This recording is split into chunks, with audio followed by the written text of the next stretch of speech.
Եթե մենք տեսնում ենք, որ պարոլները շատ են մեր հարաբերությունների մեջ, նախ հասկանանք, որ այո, կան ինչ-որ բաներ, որոնց մասին ես տեղյակ չեմ, եւ ինչպես գալ հարաբերությունների մեջ այն կետին, որ դիմացինը ձեր ներկայությամբ բավարար ապահով զգա գաղտնիքներ չունենալու, բավարար ապահով զգա ձեզանից ինչ-որ բաներ չթաքցնելու, ձեր մեջքի ետևում ինչ-որ բաներ չանելու։ Ասեմ մանավանդ այս հարցը շատ վտանգավոր է, երբ որ ձեր զուգընկերը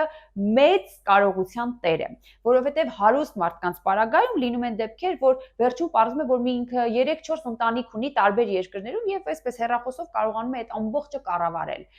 Առաջարկում եմ, որ եթե կան գաղտնաբառեր, մենք փորձենք զրուցել, հարց բարձրացնենք։ Կա ինչ-որ բան, որ ես չգիտեմ, կա ինչ-որ բան, որ դու չես ցանկանում ես իմանամ, կամ մտածում ես, որ եթե ես այդ մասին իմանամ, մեր հարաբերությունները կարող են, չգիտեմ, կործանման գնալ, դադարեցվել եւ։ Եթե կան գաղտնաբառեր, կարող ենք առաջարկել, որ ոչ թե հենց այսպես միանգամից բաց հեռախոսը ես հենց հիմա ուզում եմ տեսնել ինչ կա այդտեղ, չէ, եկեք մեր զուգընկերոջը անգամ ժամանակ փորձենք տալ, հա, որ արի պայմանավորվենք, որ օրինակ երկուշաբթի օրվանից մենք փորձելու ենք ապրել առանց գաղտնաբառերի։ Երկուշաբթի օրվանից փորձենք, եթե ինչ-որ բաներ կան մեր կյանքում, որ պետք է մաքրենք, պետք է ուղենք, պետք է շտկենք, մի հատ վերանայենք եւ փորձենք հասկանալ ինչպես ենք ուզում շարունակել մեր հարաբերությունները։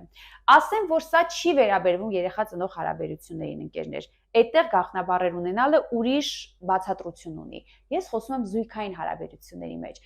որտեղ գաղտնաբառեր ունենալը ցուցիչ է, որ կան բաներ, որ ցանկալի չէ դուք իմանաք։ Մտածեք այս մասին, վերանայեք անձնական սահմանների մասին ձեր պատկերացումները եւ փորձեք լինել խորագետ, իմաստուն, արթուն, վարդագույն ակնոցներով ձեզ մի խաբեք եւ հետեւողական եղեք ձեր հարաբերություններին, որտեղ ընտանեկան հարաբերությունը դա ենթադրում է ստաբիլություն, դա ենթադրում է կարգապահություն, պատասխանատվություն, իսկ դրա համար երբեմն մարդիկ պատրաստ չեն մտնելու այդ պատասխանատվության դաշտ, այդ ստաբիլության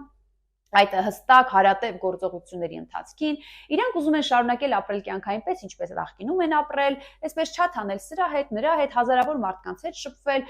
նայել պորնոգրաֆիկ տեսանյութեր, հեռախոսում ունենալ նախկին ընկերուհիների մերկ լուսանկարները եւ, այնպես որ մտածեք այս ամենի մասին, իսկ բոլոր նրանք, ովքեր կցանկանան այս հարցերով մասնավոր ինձ հետ խորհրդատվություն ունենալ, կարող եք զանգահարել 095 51 44 54։ Մենք աշխատում ենք on-line տարբերակով եւս մեր Սփյուռքում ապրող բոլոր հայրենակիցների հետ։ Սիրով կսպասեմ ձեզ։